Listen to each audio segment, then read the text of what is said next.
सध्या थंडीचे दिवस चालू झालेले आहे, तर मार्केटला पालकची भाजी आणि ही कांद्याची पात आणि मेथीची भाजी पण इतकी फ्रेश ताजी येत आहे.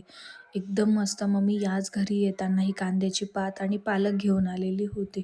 ही पालक निवडून घेतली, कारण की तशीच ठेवली तर ती सडून खराब होऊन जाते.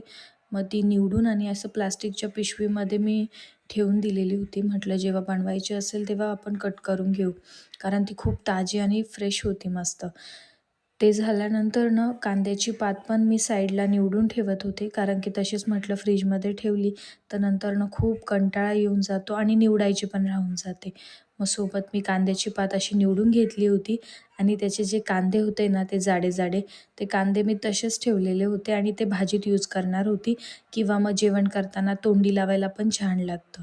मग मी आज जेवणासाठी हा मिरचीचा छान ठेचा बनवला होता, मेथीची भाजी आणि वरण केलेलं होतं मस्त, आणि सोबतच मी चण्याची भाजी पण होती सकाळची, तर मी तीच मग गरम करून घेतलेली होती आणि सोबत हा राईस पण बनवलेला होता. याच्यामध्ये मी जिरे आणि वाटाणा टाकून असा फ्राय करून घेतलेला होता. आणि रोज पोळी खाऊन कंटाळा आलेला होता, म्हणून मी काल ज्वारी आणली होती आणि ही दळून आणली मस्त, आणि तिच्या 4-5 छान भाकरी केलेल्या होत्या.